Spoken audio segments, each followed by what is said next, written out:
Sur le masque de porcelaine de Dolly, un œil manque. Ce n'est pas un détail placé là pour faire joli. Cette absence donne au visage une expression impossible à fixer. Poupée, vieille femme, enfant perdu, chose sortie d'une cave. Le regard incomplet oblige à imaginer ce qu'il cache. Et c'est exactement ainsi que Dolly, le film de Rod Blackhurst, avance. Il ne nous demande pas seulement de fuir un monstre dans les bois du Tennessee. Il enferme une jeune femme dans une imitation déformée de la famille, puis observe ce qu'il reste de son libre arbitre, quand chaque geste de tendresse devient une menace. L'histoire va jusqu'à son dernier plan, avec son explication, ses choix de mise en scène et les faits essentiels autour de sa fabrication.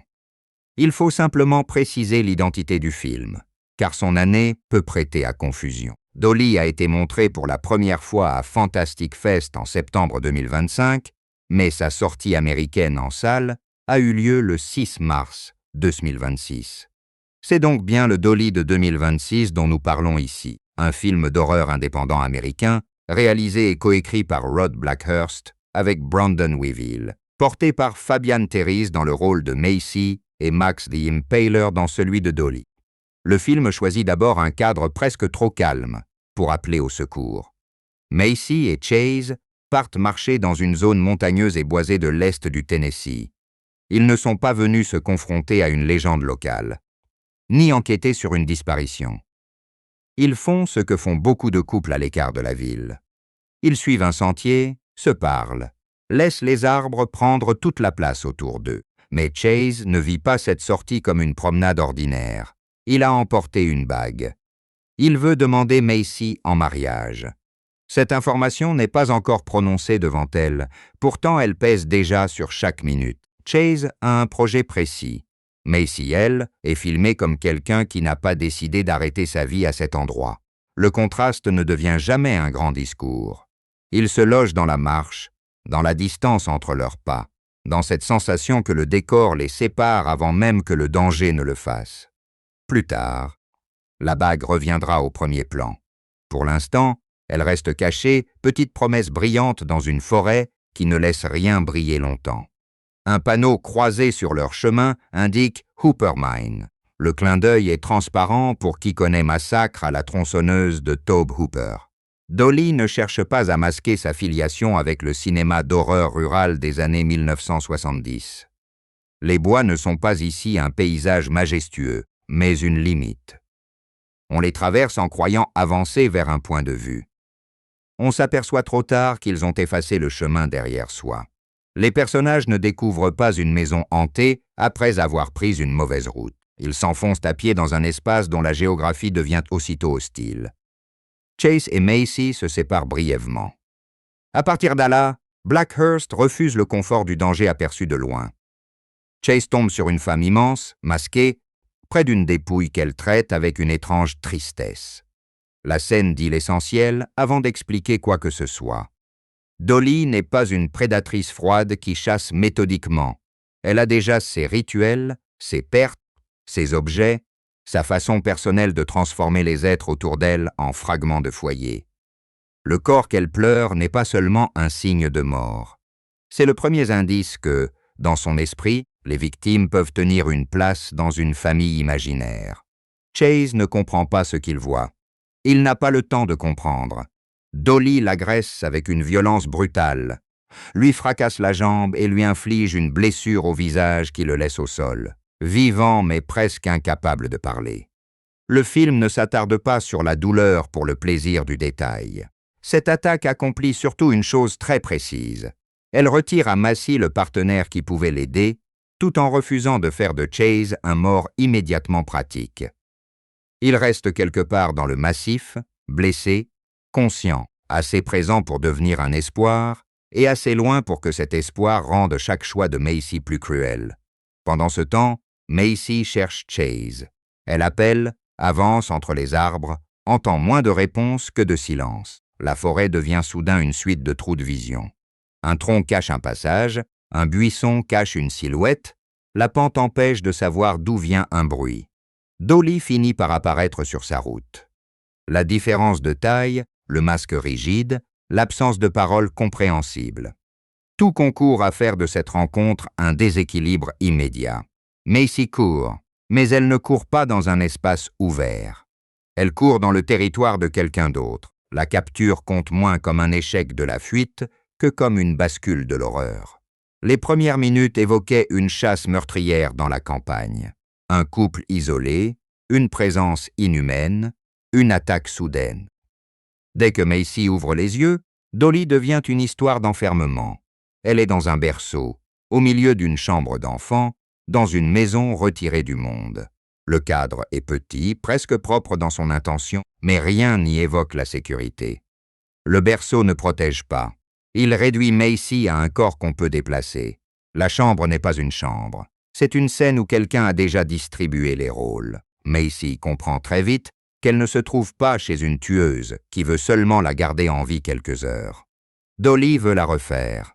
Pas la convaincre, pas négocier avec elle. La refaire en bébé, dans la représentation tordue qu'elle se fait d'une enfant docile. Le premier choc vient de là. Le monstre n'a pas besoin d'un plan complexe. Son besoin est terriblement simple, donc impossible à contourner. Elle veut une famille, mais elle ne connaît que la contrainte. Elle veut une fille, mais elle ne peut imaginer ce lien qu'en supprimant l'âge, la volonté, la parole et le désir de l'autre. Le masque de porcelaine devient alors plus qu'un accessoire de film d'horreur. Une poupée est conçue pour être regardée, habillée, couchée, tenue dans une main. Dolly porte ce visage-là, tandis qu'elle force Macy à devenir elle-même une poupée vivante. Le renversement est mauvais, presque enfantin dans son idée, et c'est ce qui le rend dérangeant. Un visage figé surveille une personne vivante qu'il faut immobiliser. Le masque ne révèle aucune émotion stable. Il laisse au spectateur le soin de projeter la colère, la peine, la jalousie, ou le besoin sur une surface blanche abîmée. Dans une pièce voisine, Macy découvre qu'elle n'est pas seule. Un homme est retenu dans la maison. Il lui conseille de jouer le jeu de Dolly et de chercher une clé. Son intervention ne la sauve pas. Elle lui fournit plutôt une règle de survie. Dans ce lieu, la résistance frontale n'a aucune chance.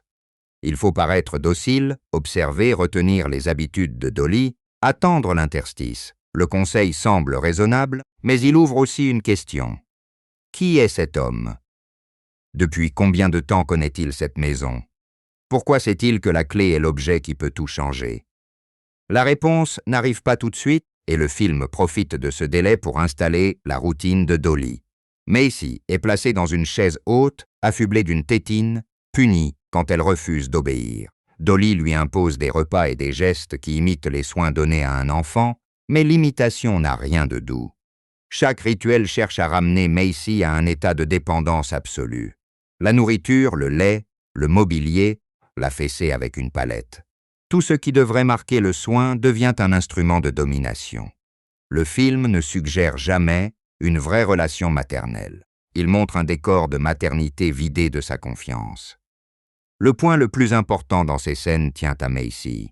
Elle n'est pas écrite comme une héroïne invincible qui devine instantanément la faille du monstre. Elle a peur, elle est humiliée, elle est fatiguée. Pourtant, sa survie commence déjà par un travail discret. Elle regarde, elle remarque ce que Dolly touche, les pièces qu'elle verrouille, les moments où elle quitte la chambre, les objets qui semblent compter pour elle. La caméra reste souvent proche du visage de Fabian Thérèse. Ce choix donne à l'épreuve une dimension concrète. On ne voit pas seulement une victime dans un décor macabre. On voit quelqu'un qui mesure, seconde après seconde, quel mouvement risque de provoquer une réaction. Dolly, elle, ne cesse d'osciller entre l'enfant et l'adulte. Elle possède une force physique écrasante et une maison où elle impose les règles.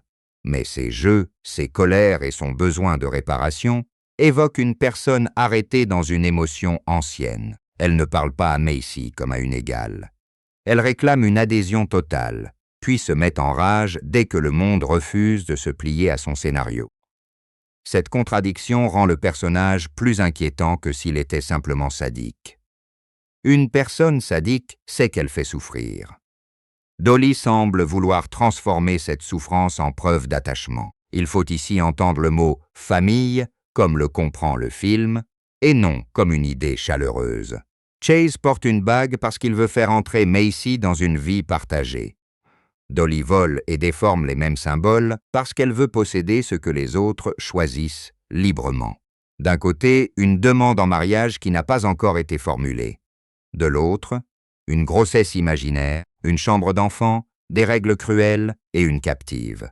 La forêt a séparé Macy de Chase, mais Dolly fabrique aussitôt un autre avenir à sa place. C'est un vol plus vaste que l'enlèvement. Elle tente de voler à Macy la possibilité même de décider qui elle sera. Le film ne prétend pas résoudre ce conflit par une leçon morale. Il le matérialise dans les objets. La tétine n'est pas une métaphore lointaine. Elle empêche Macy de parler comme elle le voudrait. La chaise haute n'est pas un symbole abstrait. Elle fixe son corps dans une position infantilisante. Le berceau est trop étroit pour une adulte et rend absurde le rôle qu'on lui impose. Blackhurst utilise ces éléments avec une frontalité de cinéma d'exploitation.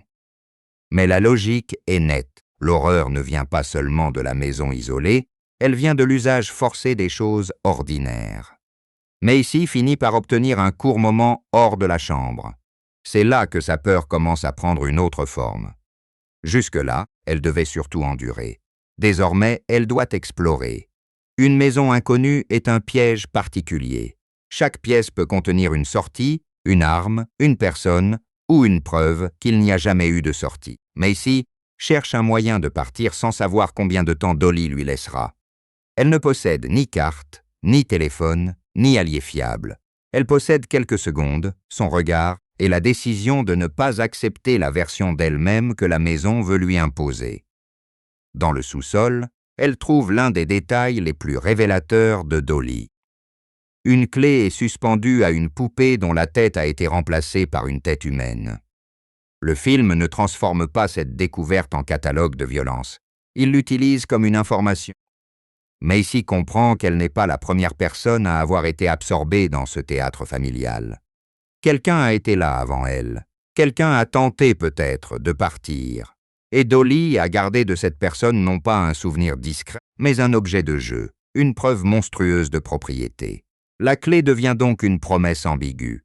Elle ouvre quelque chose, mais elle ne garantit aucune délivrance. C'est le genre d'objet que les films d'enfermement rendent souvent miraculeux. Il suffit de le trouver et le récit bascule vers la fuite. Ici, Blackhurst l'insère dans une maison où les serrures comptent moins que les personnes. Dolly connaît les lieux. Dolly connaît les bois. Dolly peut revenir.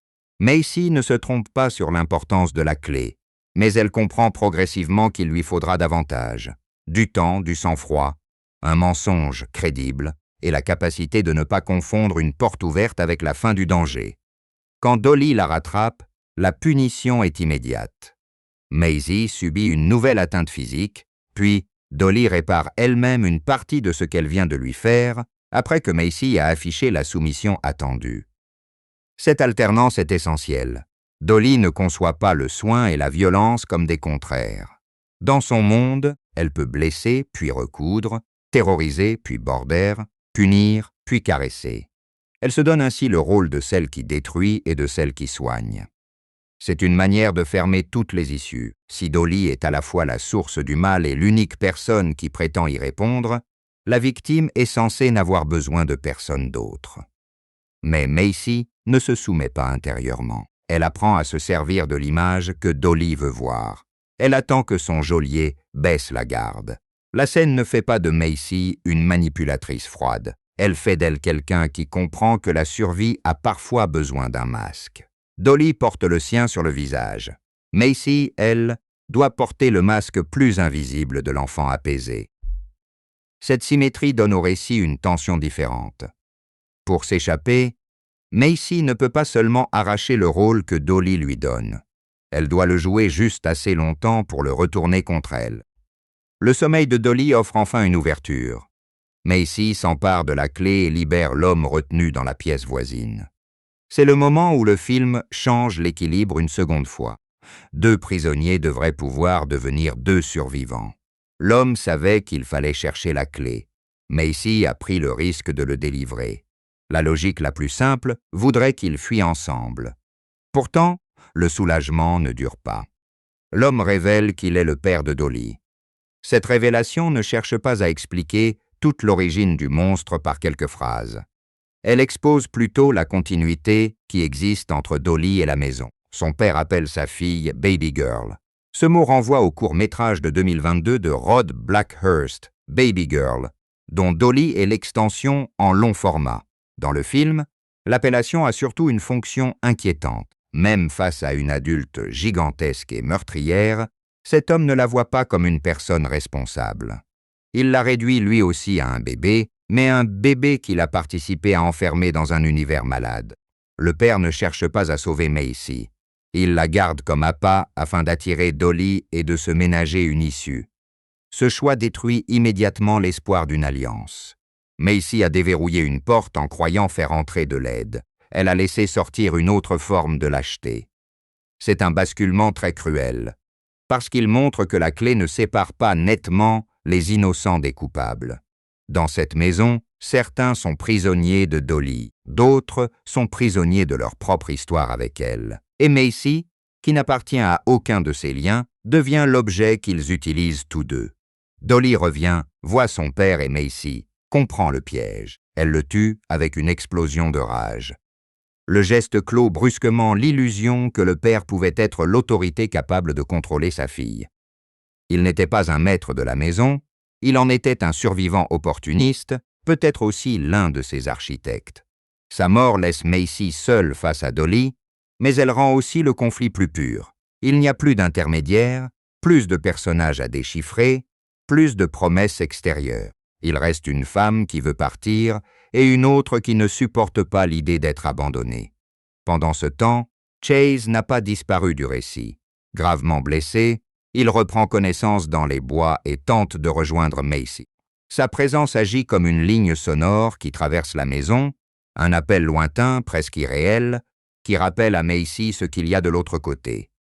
Chase n'est pas seulement le fiancé potentiel, il incarne le monde dont Macy a été arrachée, avec toutes ses questions non résolues, sa bague non donnée et sa vie encore ouverte. Le film lui impose une survie absurde et douloureuse, mais son rôle dramatique est clair, empêcher Macy d'oublier qu'il existe une route hors du cauchemar. Lorsque Macy entend Chase l'appeler, elle saisit sa chance. Elle passe par une fenêtre et retrouve enfin l'air libre. Ce passage est filmé comme une délivrance, mais il n'est pas encore une fuite. Sortir de la chambre, sortir de la maison, retrouver la forêt. Chaque seuil semble promettre la liberté, puis révèle une nouvelle zone d'exposition. Macy rejoint Chase, et la joie de cette rencontre reste aussitôt étranglée par l'état dans lequel il se trouve. Il est là, il a survécu, pourtant, il ne peut presque plus courir, ni lutter, ni protéger Macy contre Dolly. Dolly les rattrape, elle achève Chase devant Macy. Le film ne transforme pas sa mort en simple arrêt scénaristique. Elle détruit le futur précis que la randonnée contenait depuis le début. La bague, le projet de mariage, la possibilité pour Chase de dire enfin ce qu'il avait préparé. Tout cela devient une absence. Macy perd un compagnon, mais elle perd aussi l'occasion de répondre à une question qu'elle n'avait peut-être pas encore tranchée. C'est une cruauté plus intéressante que la seule élimination du personnage. Dolly ne vole pas seulement une vie, elle brise une décision qui aurait dû appartenir à Macy. Après cette perte, la confrontation change de nature. Macy n'est plus simplement en train de chercher une sortie. Elle doit rendre Dolly incapable de la suivre. Dans la lutte, elle endommage le masque et aperçoit le visage brûlé qui se cache dessous. Le film garde cette révélation brève. La porcelaine, jusque-là, avait offert à Dolly une identité artificielle. Un visage lisse, fabriqué, presque interchangeable. Sous le masque apparaît un visage marqué, réel, impossible à transformer en jouet. Ce n'est pas une explication psychologique complète. C'est l'effondrement d'une surface. La blessure de Dolly ne la rend pas soudainement humaine ou pardonnable. Elle modifie simplement notre regard. On comprend que le masque n'était pas seulement destiné à terrifier les autres. Il pouvait aussi servir à cacher ce que Dolly refuse de voir d'elle-même. Elle veut une enfant parfaite, un foyer parfait, des objets parfaitement rangés dans une scène de jeu. Mais son propre visage rappelle que rien, dans cette maison, n'est intact. La poupée a un œil manquant. La femme derrière elle porte des traces de feu. La famille imaginaire s'est construite sur des corps et des souvenirs mutilés. Macy utilise les moyens qui sont à sa portée pour reprendre l'avantage, notamment une pelle et la dépouille aperçue plus tôt. Là encore, l'efficacité du moment ne dépend pas d'une chorégraphie héroïque. Macy n'est pas devenue plus forte que Dolly. Elle agit parce qu'elle n'a plus le choix, parce qu'elle connaît maintenant une partie du terrain et parce que Dolly a laissé son rituel se retourner contre elle. Le corps que Dolly pleurait au début n'était qu'un signe de son pouvoir. Il devient, dans l'affrontement, un élément qui perturbe ce pouvoir. La maison et la forêt cessent une seconde d'appartenir exclusivement au monstre. Maisie parvient à s'éloigner. Mais Dolly ne s'effondre pas proprement au dernier coup, comme un danger déjà classé. Elle revient. Cette persistance est l'une des idées les plus simples et les plus efficaces du film. Ce que Macy fuit n'est pas une porte verrouillée ni même une personne immobile. C'est une présence qui refuse toute séparation. Tant que Dolly peut se relever, le récit ne peut pas se refermer. Macy a échappé au berceau, à la chaise, à la chambre, à la maison. Elle doit encore prouver qu'elle peut franchir la dernière frontière, celle qui ramène réellement au monde des autres. Elle croise enfin un garde forestier. Après tant de temps dans l'isolement, cette apparition a la valeur d'un signal de civilisation. Il y a un uniforme, un véhicule, une personne qui n'a pas grandi dans la maison de Dolly et qui devrait comprendre immédiatement le danger. C'est précisément pour cela que le soulagement est si fragile. Macy ne connaît pas cet homme. Il ne connaît ni la forêt telle qu'elle vient de la traverser, ni Dolly, ni les minutes qui ont précédé. Pour lui, une femme blessée et paniquée surgit des arbres avec une histoire qu'il n'a pas encore le temps d'entendre. Dolly survient et tue le garde avant que cette aide ne prenne forme.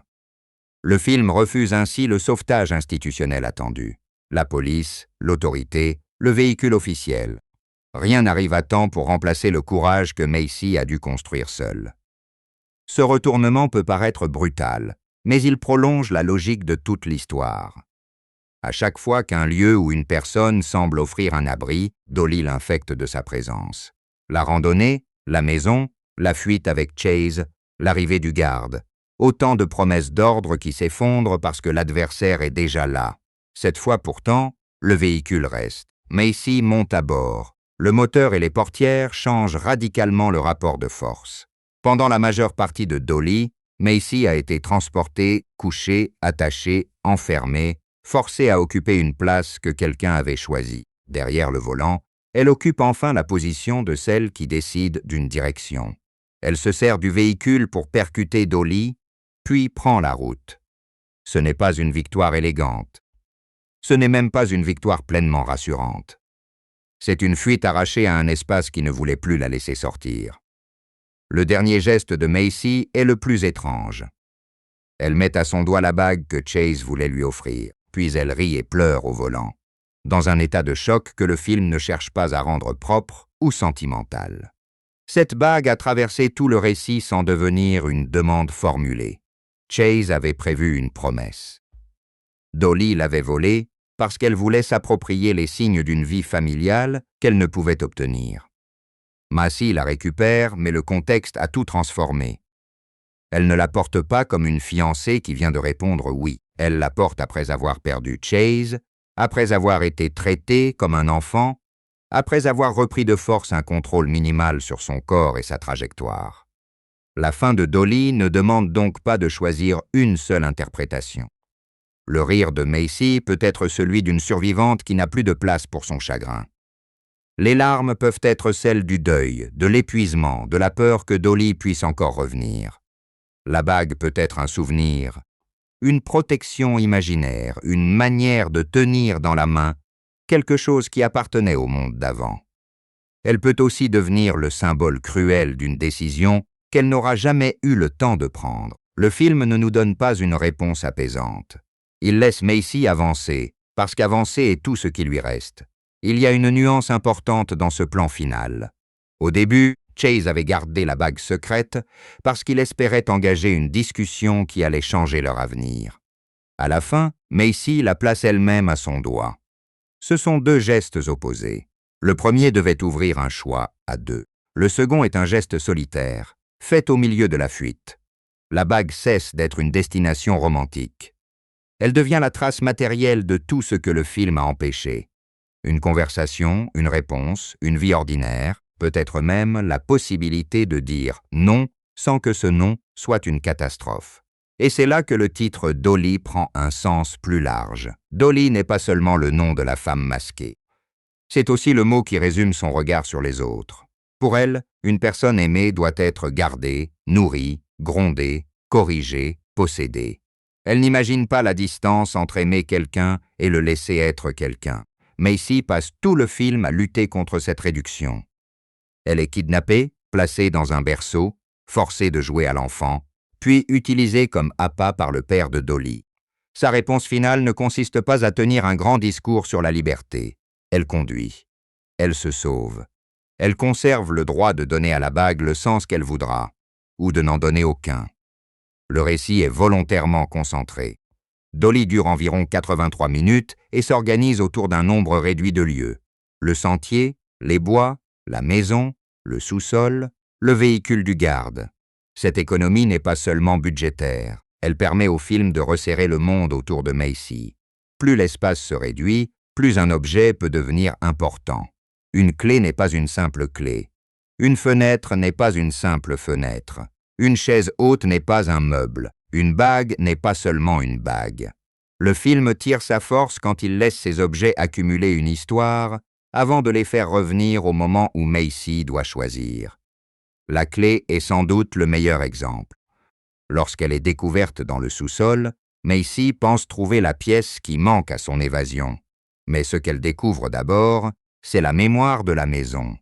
Elle pend à une poupée transformée en relique de victime. Même avant d'ouvrir une serrure, elle lui dit que Dolly conserve ce qu'elle prend. Quand Macy utilise la clé pour libérer le prisonnier, elle se heurte à une seconde vérité. Ouvrir une porte ne rend pas automatiquement l'autre personne digne de confiance. Le père de Dolly transforme aussitôt l'acte de secours en piège. L'objet qui devait produire la solidarité produit la trahison. Ce n'est qu'après cela que la clé prend sa valeur réelle. Elle n'est pas un talisman, elle est une compétence. Macy a observé, attendu, trouvé, caché, puis choisi de l'utiliser. La fuite commence moins au moment où une serrure cède qu'au moment où Macy refuse de laisser les autres déterminer la fonction de l'objet. Les films d'horreur parlent souvent de survie comme d'une capacité physique. Courir plus vite, se cacher mieux, frapper plus fort. Dolly propose une survie plus précaire. Macy reste en vie parce qu'elle continue d'interpréter ce qu'elle voit, même lorsqu'elle voudrait fermer les yeux. La même logique traverse le masque. À première vue, il sert à fabriquer une silhouette immédiatement reconnaissable. Une grande femme, une robe, une face de poupée ébréchée. Dans le cinéma d'horreur, le masque est souvent un moyen de retirer l'humanité du tueur. Ici, il a une fonction moins stable. Dolly ne cache pas seulement son visage, elle choisit une expression de porcelaine qui correspond à sa mise en scène de la famille. Une poupée peut recevoir n'importe quel rôle, puisqu'elle ne proteste pas. Elle peut être fille, mère, bébé, objet de collection. Ce masque permet à Dolly de se croire à la fois fragile et toute puissante. Quand Macy l'abîme, elle ne gagne pas un simple avantage visuel. Elle force Dolly à apparaître hors de la représentation qu'elle contrôle. La face brûlée aperçue dessous ne raconte pas exactement d'où viennent ses blessures ni ce qui lui est arrivé. Le film ne donne pas ce passé en mode d'emploi, mais il inscrit une rupture entre l'apparence parfaite de la poupée et le corps qui porte les traces d'une histoire. La beauté fausse du masque, déjà fendue par l'œil manquant, ne peut plus tenir. Dolly n'est pas ramenée à une explication, mais son autorité imaginaire se fissure. Il faut résister à une lecture trop facile qui ferait de la maternité le problème du film. Dolly ne transforme pas le désir d'avoir un enfant en monstruosité. Elle transforme en horreur l'idée qu'un enfant serait une propriété, un vide à remplir, une créature à façonner selon un besoin adulte. Le film oppose deux rapports à l'avenir. Chase espère proposer un engagement à Macy, il ne peut y parvenir qu'en lui laissant la liberté de répondre. Dolly, elle, s'empare d'une adulte et tente de lui imposer le mot bébé comme une identité définitive. La différence ne dépend pas de l'objet, de la maison ou du rêve de famille. Elle dépend du consentement, absurde à rappeler dans ce décor, mais essentiel à tout ce que Dolly détruit. Cette opposition donne aussi une autre couleur à Macy. Elle n'est jamais définie uniquement par le mariage à venir. Le film signale qu'elle ne semble pas pressée de s'installer dans une vie toute tracée. Les commentaires critiques ont remarqué cette tension. Macy apparaît indépendante et hésitante devant un futur familial, tandis que Dolly veut une famille avec une violence absolue. C'est une idée intéressante, même si le film la formule parfois de manière très directe. Ce qui compte dans le récit, c'est que Macy ne doit pas choisir entre le modèle de Chase et le modèle de Dolly. Sa survie lui rend d'abord le droit de choisir pour elle-même. Il y a dans le personnage de Chase une mélancolie particulière. Sa décision de proposer a été pensée comme un geste de confiance, et pourtant il n'a jamais l'occasion de la partager. Lorsqu'il est retrouvé dans les bois, il n'est plus le compagnon solide d'une randonnée. Il est diminué, épuisé, réduit à avancer malgré une blessure qui devrait l'arrêter. Le film le laisse vivre assez longtemps pour rendre son absence finale plus douloureuse. Macy ne perd pas un homme idéal montré pendant des heures. Elle perd la version possible de leur couple, celle qui n'a jamais pu se dire. À ce titre, le rire final est plus juste qu'un effondrement parfaitement triste. Le chagrin de Macy ne peut pas se présenter dans un ordre logique. Elle vient de traverser une maison où les gestes de protection étaient inversés, où l'affection était une arme, et où les morts continuaient de peser sous la forme d'objets. Revenir dans un véhicule ne remet pas instantanément les choses à l'endroit. Elle rit parce que son corps ne sait peut-être plus quoi faire de la peur. Elle pleure parce que le danger n'efface rien. La dernière image ne répare pas le monde. Elle laisse une survivante y retourner avec une histoire qu'aucun panneau, aucune maison, aucune bague ne peut résumer. Cette absence de réparation explique aussi pourquoi le film ne ferme pas complètement le sort de Dolly. Macy la renverse et s'éloigne, mais l'accent du dernier plan n'est pas placé sur une confirmation froide de la mort du monstre. Il est placé sur Macy. C'est un choix cohérent. Après avoir été regardée et contrôlée par Dolly pendant presque tout le récit, elle redevient enfin le centre de l'image. Le danger existe encore comme une possibilité, mais le film nous demande de rester avec l'état de Macy plutôt que de compter les corps ou d'attendre une dernière surprise mécanique. Le trajet de Macy peut se résumer par une série de cadres qui changent de fonction. Le sentier est d'abord un espace de couple, puis un piège. Le berceau est d'abord un meuble, puis une cage. Le sous-sol est d'abord un lieu caché, puis une source d'information. La fenêtre est d'abord une limite, puis une sortie dangereuse. Le véhicule est d'abord celui d'un homme qui devait la secourir, puis la seule machine qui lui permet de prendre de la distance. Dolly est attentif à ces seuils. Chaque fois qu'un personnage franchit l'un d'eux, il perd ou récupère un peu de pouvoir. Ce sont ces seuils qui empêchent le film de se réduire à une poursuite. La poursuite existe, bien sûr, et Dolly avance comme une masse qui paraît impossible à arrêter. Mais le vrai mouvement est plus intime. Macy doit cesser d'être assignée à une place. Elle n'est ni l'enfant de Dolly, ni la future épouse que Chase imagine, ni l'otage utile au père de Dolly. Elle peut aimer Chase sans avoir encore décidé de l'épouser. Elle peut craindre Dolly sans devenir son bébé. Elle peut se servir d'objets chargés par les autres sans rester prisonnière de leur sens. La route finale ne résout pas ces choses. Elle crée simplement, dans le bruit du moteur, la possibilité qu'elle lui appartienne enfin.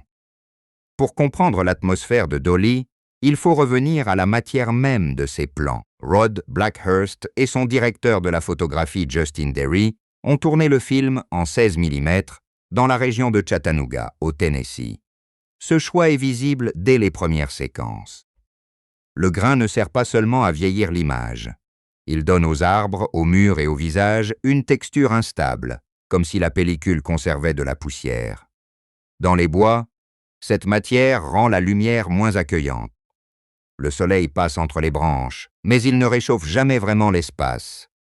Dans la maison, les surfaces deviennent plus épaisses, plus sales, plus proches. Ce n'est pas un hasard si la caméra ne nous offre pas un Tennessee de carte postale. Le sentier pourrait être magnifique, la végétation pourrait annoncer un week-end paisible. Pourtant, le film filme la nature comme une succession de filtres. Les arbres découpent la profondeur, les pentes détournent les trajectoires, les feuillages cachent autant qu'ils révèlent. Quand Chase est abandonné après l'attaque, la forêt ne lui fournit ni abri, ni chemin évident. Quand Macy s'enfuit de la maison, elle ne devient pas soudain un espace libre. Elle garde la mémoire de Dolly parce qu'elle est le prolongement de son territoire. Le 16 mm a aussi un effet plus discret sur le temps. L'image semble appartenir à un film retrouvé, une histoire qui aurait pu circuler entre des séances de minuit, des copies usées et des souvenirs déformés. Cette sensation rejoint le goût de Blackhurst pour l'horreur américaine des années 1970. Mais Dolly ne se contente pas de citer une époque par ses couleurs ou ses taches de grain. Il reprend un rapport à la matière, des maisons trop étroites, des objets usés, des corps filmés dans des espaces qui paraissent hostiles même avant que quelqu'un ne les menace. La référence à Massacre à la tronçonneuse est assumée jusqu'au panneau « Hooper Mine ». On retrouve le déplacement vers la campagne, le passage de la route à une enclave familiale malsaine, le masque, la fuite d'une femme qui doit survivre à une maison devenue piège. Il y a aussi, à la fin, la figure d'une survivante bouleversée qui quitte la scène dans un véhicule. Blackhurst ne demande pas au public de manquer ses échos. Il les met devant nous, parfois avec insistance. Cette franchise a une conséquence intéressante. Dolly peut être regardé comme un hommage, mais il accepte aussi le risque de la comparaison. Le film de Hooper tirait une part de sa puissance de ce qu'il ne montrait pas toujours. De la chaleur étouffante, du bruit, de l'impression que l'Amérique ordinaire venait de basculer de quelques centimètres vers le cauchemar. Dolly choisit une autre image forte. Non pas l'univers de l'abattoir, mais celui de la chambre d'enfant.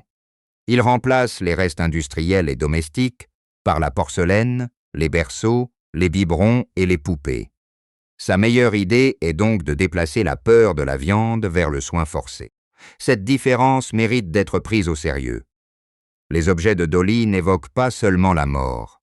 Ils évoquent ce qui, dans une famille, devrait donner une place à l'autre.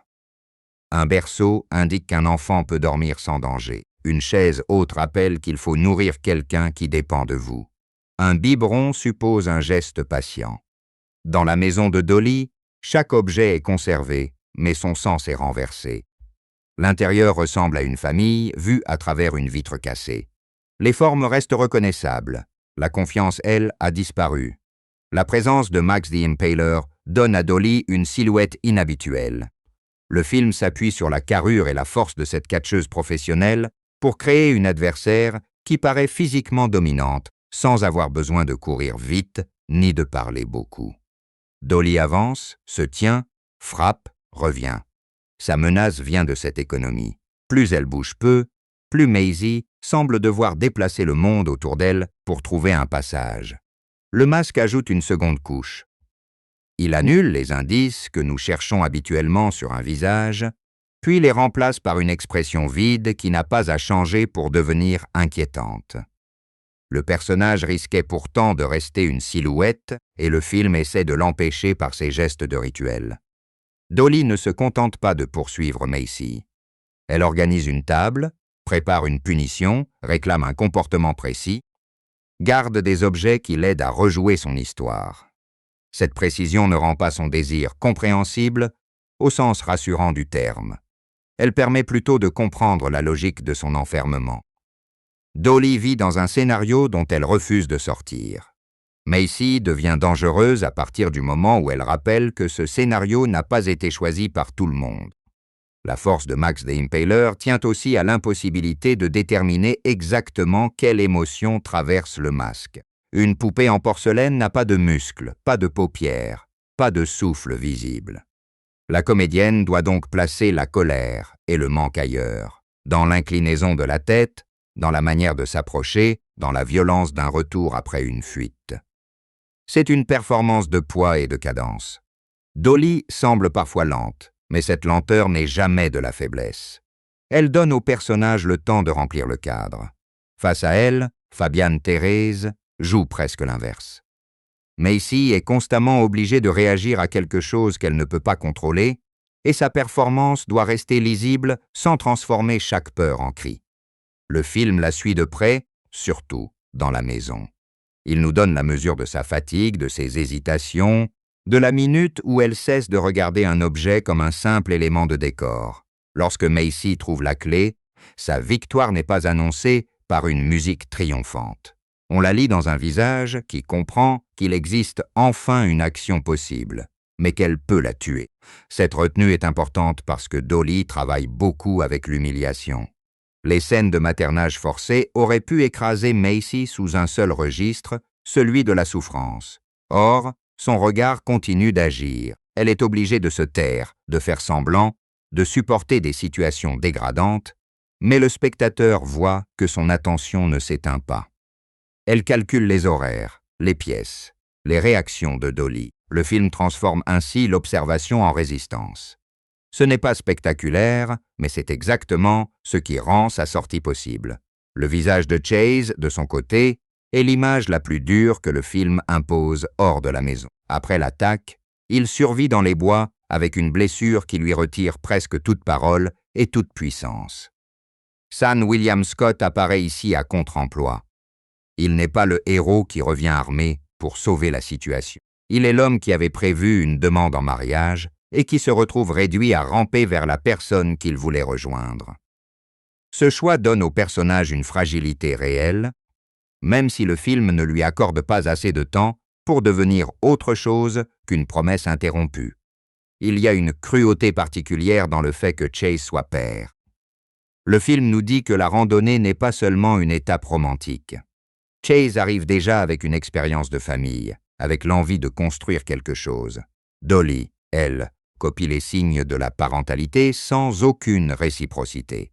Entre eux, Macy est prise dans deux visions de l'avenir, mais elles ne sont pas équivalentes. L'une repose sur une proposition encore secrète, donc sur une réponse à venir. L'autre repose sur l'enlèvement. Cette différence doit rester nette, même lorsque le film s'amuse à faire circuler les mêmes symboles entre Chase et Dolly. La bague, justement, traverse 3 mains ou 3 regards. Chase l'a choisie pour Macy. Dolly la prend parce qu'elle veut la posséder, comme elle veut posséder Macy. Puis Macy la porte après avoir quitté la forêt. Chacun y projette un sens différent. Pour Chase, elle est l'espoir d'un engagement. Pour Dolly, elle est un accessoire de famille parfaite, une preuve qu'elle peut prendre la place de quelqu'un. Pour Macy, elle devient le dernier objet qui reste de Chase, mais un objet qu'elle ne reçoit jamais dans les conditions prévues. Cette circulation est l'une des manières les plus fines dont Dolly relie la romance initiale à l'horreur qui suit. Le père de Dolly fonctionne de façon similaire, mais avec le mot « baby girl ». Il semble nommer sa fille avec tendresse. En réalité, ce nom condense une relation pervertie.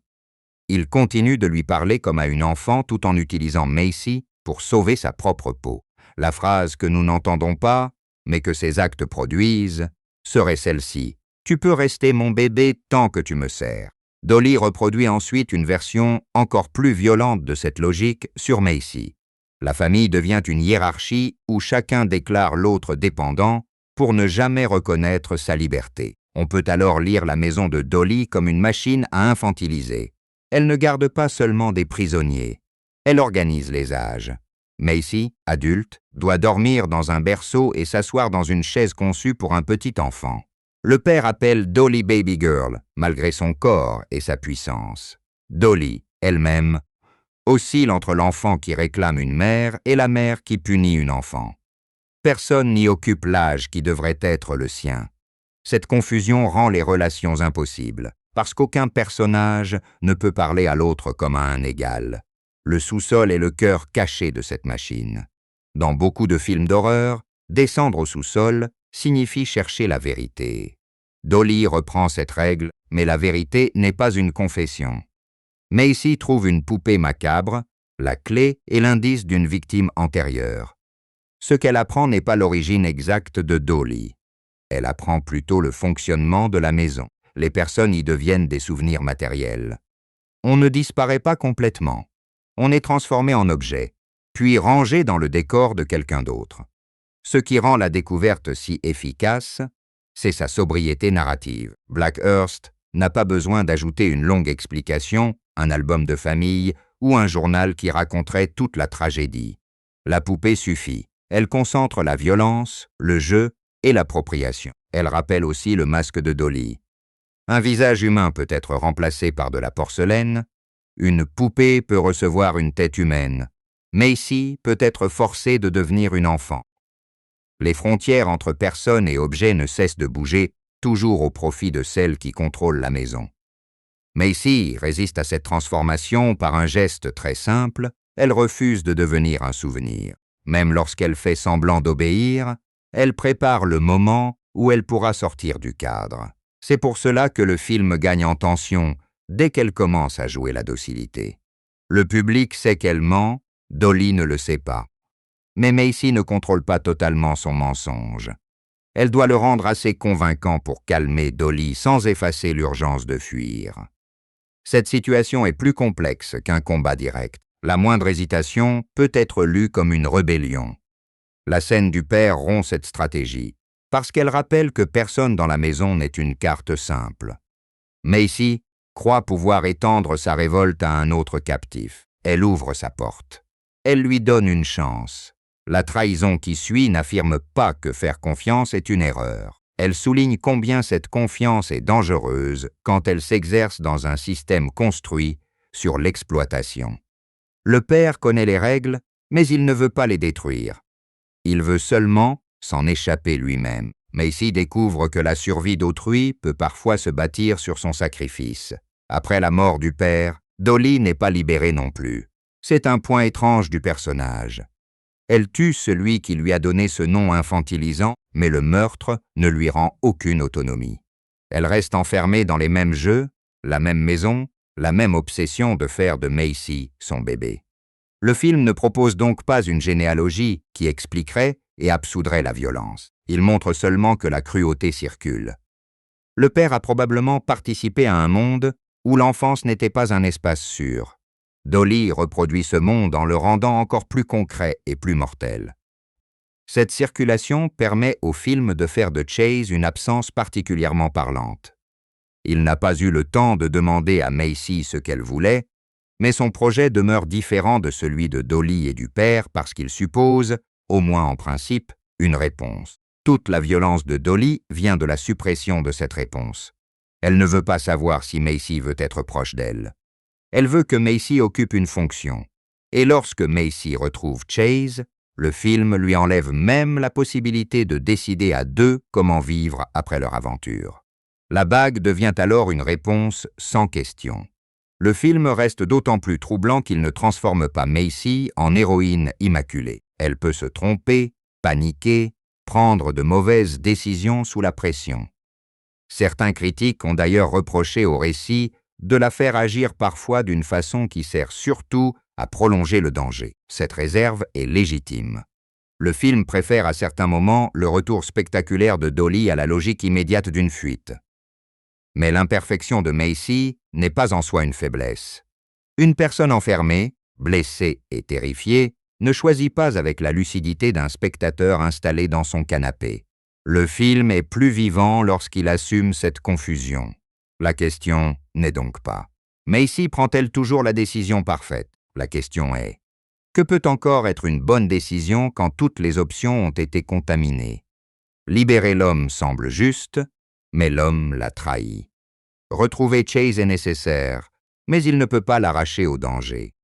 Chercher le garde forestier semble raisonnable, mais Dolly le tue. Conduire loin de la maison est la seule action qui reste, sans certitude que la route mènera vers la sécurité. Le film donne à Macy une survie sans mode d'emploi. C'est cette précarité qui donne à son dernier rire une résonance aussi instable. Le rapport entre l'intérieur et l'extérieur renforce cette impression. La maison est insupportable, mais elle obéit à des règles que Macy apprend peu à peu. La forêt paraît libre, mais elle retire les repères. Le véhicule du garde est une clôture mobile, une boîte plus sûre que le berceau parce que Macy en tient enfin les commandes. Dolly ne cesse de déplacer Macy d'un contenant à un autre. Le récit devient une lutte pour déterminer quel contenant peut être ouvert de l'intérieur. Un berceau ne le peut pas. Une maison ne le peut presque pas. Une voiture, enfin, le permet. Ce détail éclaire aussi la mise en scène du dernier plan. La route n'est pas filmée comme une promesse de bonheur. Elle est noire, longue, incertaine. Cependant, elle possède quelque chose que le film avait retiré à Macy dès le début, un horizon. Dans la maison, les murs ramenaient toujours le regard vers Dolly.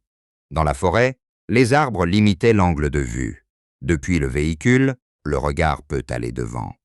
C'est peu, mais après tout ce qui précède, cette ligne ouverte suffit à produire une forme de délivrance. Le travail du son soutient ce resserrement. Dolly n'est pas un film qui s'appuie sur de longues explications pour rendre son univers compréhensible. Il préfère les appels qui ne reçoivent pas de réponse. Les pas dont on ne sait pas s'ils se rapprochent, les bruits de la maison qui deviennent suspects parce que Macy ne les connaît pas. Dans la forêt, le son rappelle qu'un espace vaste peut être plus isolant qu'une pièce. Dans la maison, il rappelle l'inverse. Même sans voir Dolly, Macy ne peut jamais oublier qu'elle est à portée de retour. La musique de Nick Bowen accompagne ce malaise, sans détourner l'attention de ce que les personnages entendent. Il y a notamment une différence entre les sons qui promettent une aide et ceux qui annoncent un piège. Le cri de Chase dans les bois est un appel réel. Il pousse Macy à revenir vers lui parce que son amour et son devoir lui disent qu'elle ne peut pas simplement partir. Mais cet appel rend aussi sa position prévisible. Dolly peut l'entendre. Le garde forestier apporte le bruit d'un moteur, une autre promesse de secours. Là encore, l'espoir s'interrompt avant d'être confirmé. Dolly construit une série de sons qui tirent Macy vers la vie, puis montre combien ce mouvement la met à découvert. Le silence de Dolly est différent. Le personnage n'a pas besoin de prononcer un manifeste. Son univers est déjà écrit dans les choses qui l'entourent. Quand elle veut faire de Macy son bébé, le mobilier parle à sa place. Quand elle punit, le geste suffit. Lorsqu'elle revient après une fuite, la présence du masque suffit d'abord à annoncer que le répit était mensonger. Ce minimalisme vocal donne à chaque terme important une valeur particulière. Baby girl, prononcé par le père, résonne parce qu'il révèle une relation sans qu'on ait besoin d'un récit complet de leur passé. Cette économie explique aussi le rôle des gros plans. Le film sait qu'un visage est une zone de négociation. Macy doit montrer assez de soumission pour ne pas alerter Dolly, tout en gardant assez de présence pour saisir une possibilité. Dolly, elle, choisit de remplacer son visage par un objet. La mise en scène place donc la vulnérabilité d'un côté et l'opacité de l'autre. Lorsque le masque se brise, l'équilibre se dérègle. Le monstre doit enfin être regardé comme une personne marquée, tandis que Macy, qui a été observée et réglée comme une poupée, récupère un accès à l'action. Le film est parfois accusé de s'en remettre trop directement à ses références. Cette critique ne concerne pas seulement le panneau Hooper Mine, elle vise aussi la structure. Des personnages quittent la civilisation, entrent dans un monde clos, subissent une violence de plus en plus personnelle.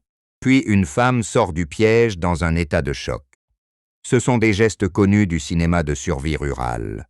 Il serait inutile de prétendre que Dolly les réinvente à chaque scène. Le film les répète assez clairement pour que la comparaison s'impose. Mais l'intérêt d'un film de genre ne dépend pas toujours d'une intrigue totalement neuve.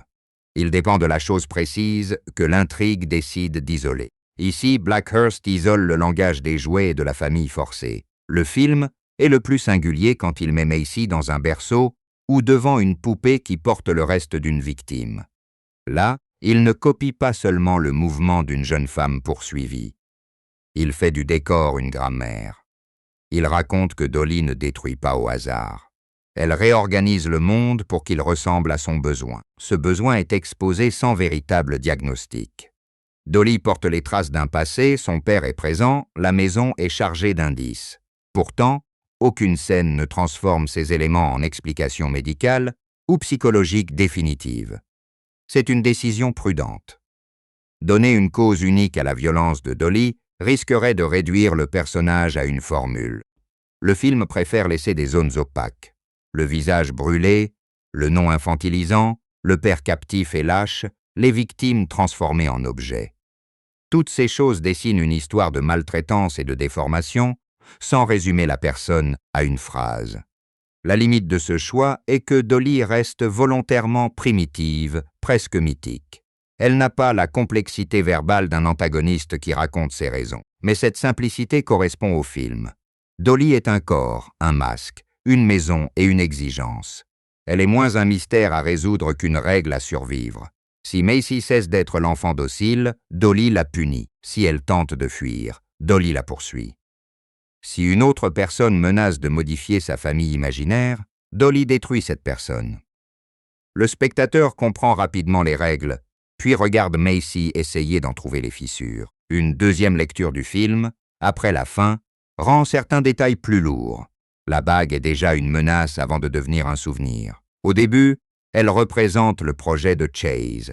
Quand Dolly la prend, elle ne vole pas seulement un bijou. Elle comprend, ou ressent du moins, que l'objet annonce une place qu'elle n'a jamais eue. À la fin, Macy la récupère sans jamais obtenir la scène prévue. Le même cercle métallique change donc de propriétaire, mais aussi de genre. Promesse, jalousie, deuil, survie. Le masque connaît un parcours comparable. Il est d'abord une surface terrifiante. Son œil manquant attire le regard, mais il semble appartenir à l'esthétique générale du personnage. Après la confrontation, nous savons que le masque couvre un visage brûlé. Il devient alors une cachette, peut-être une protection, peut-être une façon de maintenir le jeu malgré un corps qui ne correspond pas à l'image d'une poupée. Le film ne confirme pas l'intention de Dolly, et c'est préférable. L'objet devient plus riche précisément parce qu'il refuse une seule fonction. La poupée du sous-sol, elle aussi, prépare la conclusion. Maisy découvre un objet dont les parties ne devraient pas aller ensemble, un jouet et un reste humain. Plus tard, la maison elle-même apparaît comme un assemblage de choses qui ne devraient pas cohabiter. Un père qui est à la fois prisonnier et manipulateur, une femme adulte traitée comme un bébé, une mère imaginaire qui agit comme une geôlière. Dolly n'est pas l'histoire d'une famille cachée, c'est l'histoire d'une famille recomposée par la force, où les liens ont été remplacés par des accessoires. Le nom du court-métrage d'origine, Baby Girl, prend alors une valeur amusante et sinistre.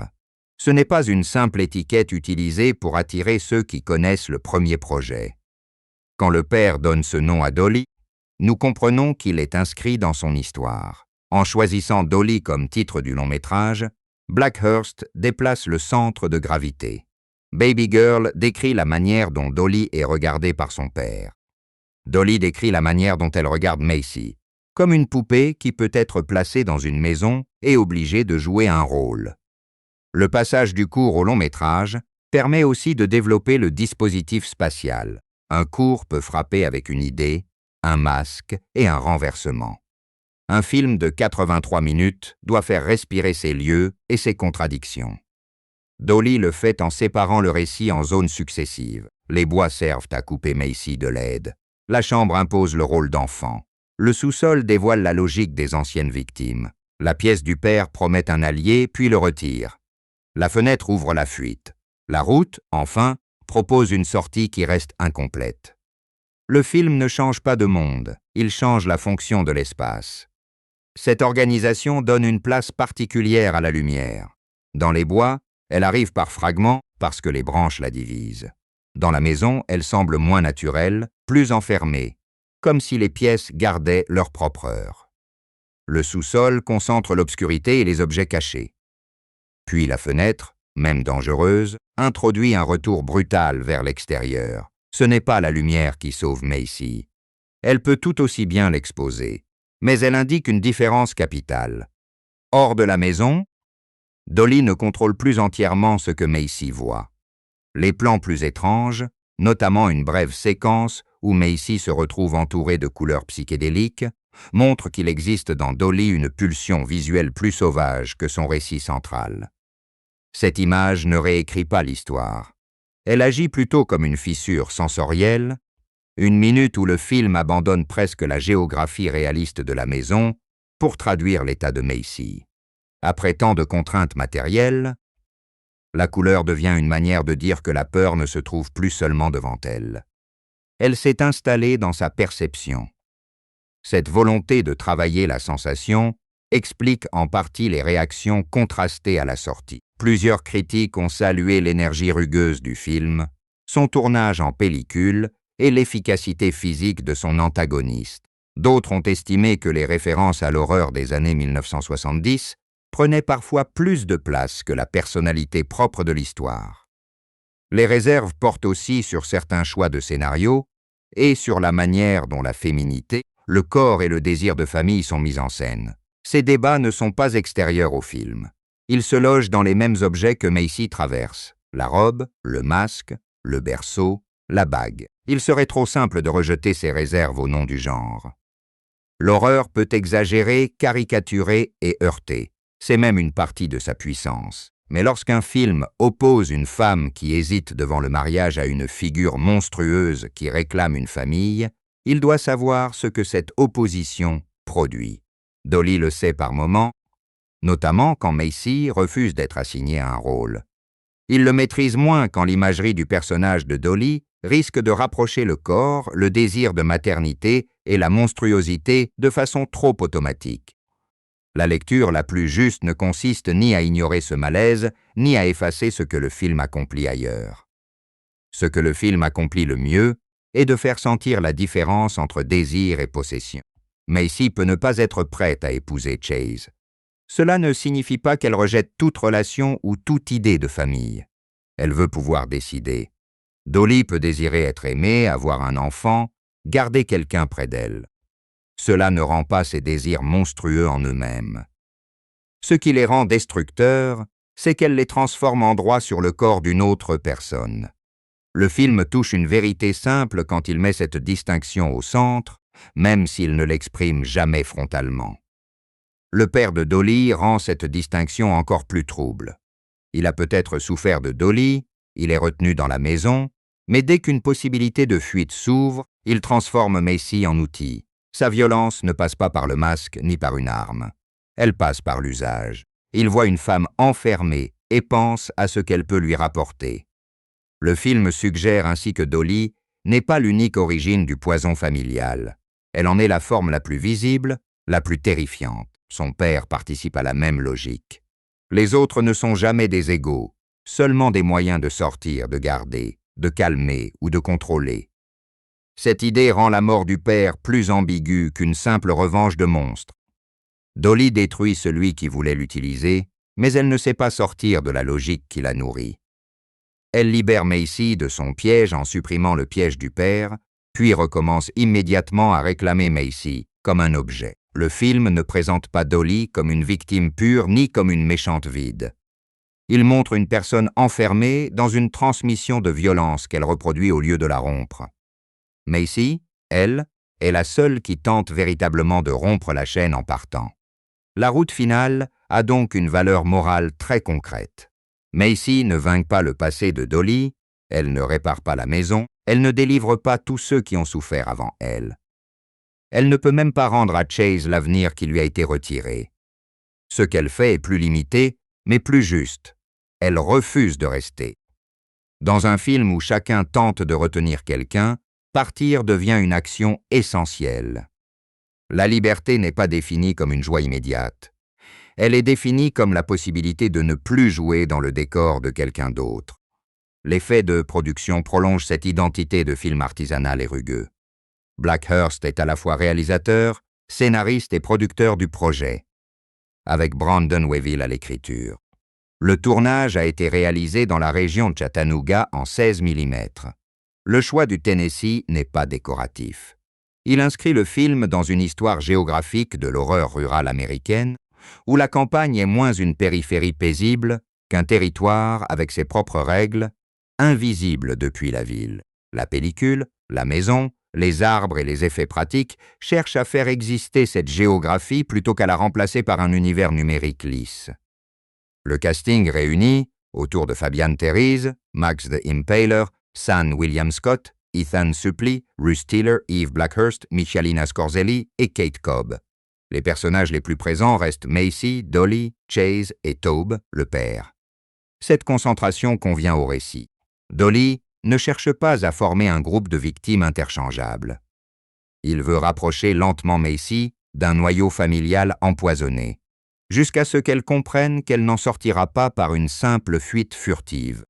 Après sa première projection à Fantastic Fest, le film a poursuivi sa route dans plusieurs festivals de cinéma fantastique avant sa sortie américaine de mars 2026, avec Independent Film Company et Shudder pour la distribution sur plusieurs territoires anglophones. Ce parcours éclaire son format. Dolly est un film de genre indépendant, pensé pour provoquer une réaction forte dans une salle de festival ou parmi un public amateur d'horreur. Sa durée courte, son masque marquant et son idée immédiatement lisible lui donnent une identité claire. Sa texture 16 mm lui donne, elle, un désir de persistance, celui d'un film récent qui aimerait ressembler à un mauvais souvenir ancien. Ce désir est parfois sa plus grande qualité, parfois sa limite. Lorsqu'il s'accroche trop à la silhouette de massacre à la tronçonneuse, Dolly rappelle un film plus vaste que lui. Lorsqu'il s'arrête sur la bague, la chaise haute, ou le regard de Macy devant une serrure, il devient vraiment lui-même. La différence entre imitation et personnalité se joue alors dans un détail. Un panneau peut rendre hommage. Un berceau dans une maison isolée peut créer une peur que le cinéma avait moins souvent explorée de cette façon. Dolly est le plus vivant quand il ose cette seconde voie. Il ne faut pas perdre de vue la simplicité presque brutale de la trajectoire de Macy. Elle part dans les bois avec un homme qui espère partager un avenir avec elle. Elle termine seule sur une route, avec cet avenir détruit, mais avec son corps hors de portée de Dolly. Entre les deux, le film ne lui offre pas de transformation magique. Macy ne devient ni plus intelligente que tout le monde, ni invulnérable, ni vengeresse professionnelle. Elle devient plus attentive à ce qui l'entoure.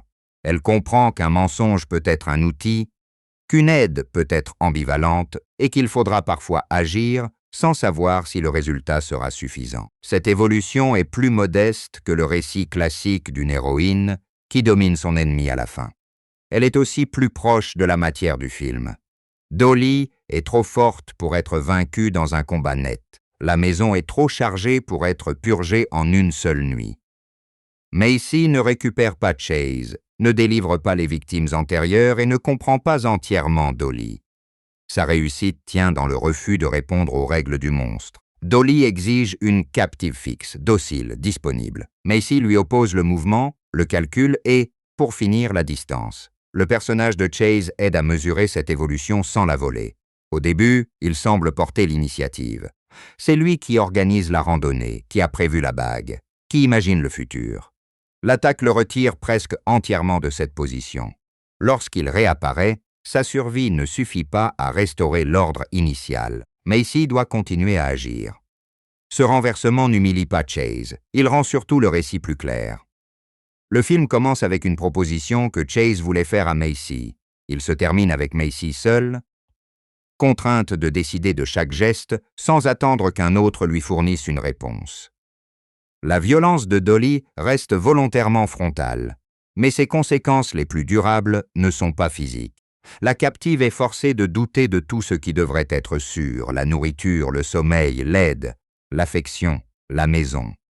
C'est ce dérèglement qui explique l'état de Macy dans la voiture. Il ne s'agit pas seulement de fuir quelqu'un qui a voulu la tuer. Il s'agit de sortir d'un univers où la protection s'est échangée en piège. Dès lors, un volant, une portière et une route prennent une valeur presque démesurée. La photographie traduit bien cette inversion. La forêt, qui devrait être ouverte, devient une zone sans repère. La chambre d'enfant, qui devrait être intime, devient une cage. Le sous-sol, qui devrait être un espace secondaire, contient la preuve la plus importante sur les anciennes victimes. Le véhicule du garde, qui devait arriver avec une autorité extérieure, ne sauve Macy qu'après la mort de son propriétaire. Dolly ne présente donc aucun lieu comme naturellement sûr. La sécurité n'existe que dans l'instant où Macy peut s'en emparer elle-même. On peut également voir la maison comme le double inversé de la demande de Chase. Lui un objet minuscule qui suppose une conversation et un avenir encore vide. Dolly a déjà construit tout le décor de cet avenir sans demander à personne. Chambre, mobilier, règles, repas, punition. Chase veut ouvrir un espace à deux. Dolly remplit tout l'espace avant même que Macy puisse parler. Cette comparaison ne fait pas de Chase une réponse parfaite à Dolly. Elle rend simplement visible ce qui sépare une promesse de la possession. Cette nuance sauve le film d'une lecture trop simple où le mariage représenterait forcément la liberté et Dolly son contraire. Macy n'a jamais accepté la demande puisque Chase n'a jamais pu la formuler. Le film respecte, au moins dans sa dernière image, ce vide. La bague ne donne aucune instruction. Elle attend une signification que Macy pourra peut-être lui attribuer plus tard. Son geste ne fixe pas son avenir. Il prouve seulement qu'elle a repris l'objet à celles et ceux qui voulaient le définir à sa place. Le retour de Dolly après chaque moment de répit entretient une autre idée. Le danger ne suit pas une ligne propre. Dans un récit plus mécanique, la découverte de la clé serait le sommet, la libération du père serait l'alliance, la fenêtre serait l'évasion et le garde serait la sécurité. Dolly casse chacune de ces étapes. Le père mène à un nouveau piège, la fenêtre mène à Chase, puis à sa mort. Le garde mène à une dernière attaque. Cette répétition peut sembler implacable, mais elle construit une expérience précise de la survie. Ne jamais croire qu'une seule bonne décision a mis fin à tout. À travers cette suite de fausses sorties, Macy conserve pourtant quelque chose que Dolly n'a jamais réussi à saisir, sa capacité de réviser son plan. Dolly répète ses rituels. Elle veut la même enfant, la même maison, la même réponse. Macy, elle, change de tactique dès que la situation lui apprend une nouvelle règle. Elle cherche, obéit, ment, libère, fuit, lutte, conduit. Cette mobilité intérieure est peut-être la vraie opposition entre elles. Dolly veut arrêter le temps dans une famille imaginaire. Macy survit parce qu'elle accepte que chaque seconde exige une nouvelle décision. Cette lecture ne rend pas le film moins brutal. Elle explique pourquoi certains de ces détails persistent après le générique. On se souvient du masque, bien sûr, parce qu'il est conçu pour rester dans l'œil. Mais on se souvient aussi de la clé suspendue, de la chaise haute, de la fenêtre et de la bague. Ce sont des choses banales qui ont survécu au récit avec Macy. Elles n'ont pas besoin d'être expliquées une deuxième fois. Elles gardent la mémoire d'un monde où tout objet pouvait être déplacé de la tendresse vers la contrainte. Dans ce piège, le corps de Macy est constamment ramené à une position, couché dans le berceau, assise dans la chaise, retenue dans la chambre, poussée dans les bois, puis enfin placée au volant. La progression est presque géométrique. Au départ, Dolly choisit où elle est et comment elle doit se tenir. À la fin, Macy choisit une direction et transforme un véhicule en prolongement de sa volonté. Il n'y a pas de réparation totale, mais il y a un axe nouveau. Après avoir été immobilisée, elle avance. La dernière force de Dolly vient de cette idée très simple. Une fuite n'est jamais seulement une course. C'est une reconquête des gestes ordinaires. Ouvrir une porte, refuser un repas, toucher une clé, regarder derrière soi, monter dans une voiture, mettre une bague à son doigt, non parce qu'on vous l'a demandé, mais parce que ce geste vous appartient. Le film passe par l'horreur la plus déformée pour revenir à ses actions minuscules. C'est ce retour, fragile et incomplet, qui donne à Macy sa place de survivante. Il reste alors une image à garder, plus discrète que le masque et plus durable que la violence. Macy au volant, une bague à la main, incapable de savoir si elle doit rire ou pleurer. Tout le récit a tenté de décider pour elle. Chase avait imaginé une réponse à sa demande. Dolly avait exigé une soumission absolue. Le père de Dolly avait fait d'elle un appât. Même le garde forestier apparaît trop tard pour pouvoir entendre sa version. Dans la voiture, aucun de ses regards ne peut encore lui donner une place. Macy n'est pas sauvée au sens heureux du mot. Elle est seule, en état de choc, mais elle est hors du cadre. Cette sortie donne au film sa note la plus juste. Une survivante ne quitte pas toujours un cauchemar avec une phrase parfaite, une vengeance nette ou la certitude que la menace est terminée. Elle quitte parfois avec les gestes les plus étranges. Démarrer, garder un objet, regarder devant elle parce qu'il n'y a plus rien d'autre à faire. Dolly comprend cela dans son dernier mouvement. Il ne transforme pas le traumatisme de Macy en triomphe. Il laisse le triomphe, s'il faut employer ce mot, dans le seul fait qu'elle a réussi à ne pas devenir la poupée de quelqu'un. Le titre finit par se retourner contre son propre monstre. Dolly voulait une personne souple, silencieuse, facile à habiller dans le rôle qu'elle avait choisi. Elle voulait un bébé qui ne pourrait jamais la quitter. Macy est devenue tout l'inverse. Elle a appris les règles de la maison, les a utilisées, a traversé la fenêtre, a refusé le père, a frappé lorsque c'était nécessaire et a pris le véhicule. Sa liberté ne ressemble pas à l'innocence du début. Elle ressemble à une décision arrachée, mais elle existe. Voilà pourquoi la bague n'est pas un détail romantique ajouté après coup. Elle résume la tension entière de Dolly. Une bague peut être un cadeau, une promesse, une possession, un souvenir ou un poids. Le film ne choisit pas à la place de Macy ce qu'elle doit signifier. Il nous laisse devant elle pendant qu'elle conduit, avec tout ce qu'elle vient de perdre. Cette retenue finale est plus forte que l'idée d'un oui ou d'un non. Après Dolly, la question n'est plus de savoir si Macy acceptera un avenir imaginé par Chase. La question est de savoir quel avenir elle pourra imaginer elle-même. Le masque, lui, reste comme une menace plus ancienne. Son œil absent rappelait dès le départ que Dolly ne regardait jamais le monde de façon entière. Elle ne voyait chez Macy qu'une fonction, une fille à garder. Elle ne voyait chez la bague qu'un signe à voler. Elle ne voyait chez son père qu'une présence à laquelle elle était liée, même par la rage. Macy survit parce qu'elle apprend au contraire à regarder les objets dans leur totalité. La clé peut délivrer, mais aussi trahir. La fenêtre peut ouvrir, mais exposer. La bague peut faire mal, mais garder une mémoire. Cette capacité à lire les contradictions devient sa vraie force. Dolly reste donc un film rugueux, très conscient de ses ancêtres, parfois enfermé dans les codes qu'il admire. Mais son noyau ne tient pas dans sa référence à un grand classique de l'horreur. Il tient dans une maison où les choses de l'enfance ont perdu toute douceur, dans le face-à-face entre un masque de porcelaine et un visage qui continue de chercher une issue, dans une fugue nocturne où une femme reprend enfin la direction de sa vie.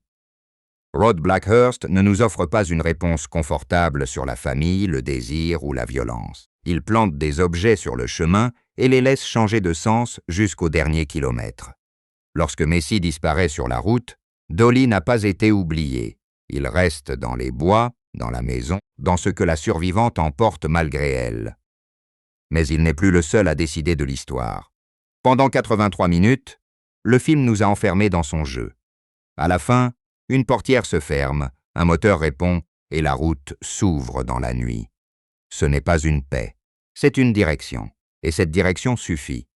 Macy ne revient pas au point de départ, elle s'éloigne de l'endroit où l'on voulait la réduire. Le dernier plan ne lui rend pas ce qui a été perdu. Il lui rend l'espace nécessaire pour continuer, un horizon devant elle, et le droit fragile mais essentiel de ne plus appartenir à personne.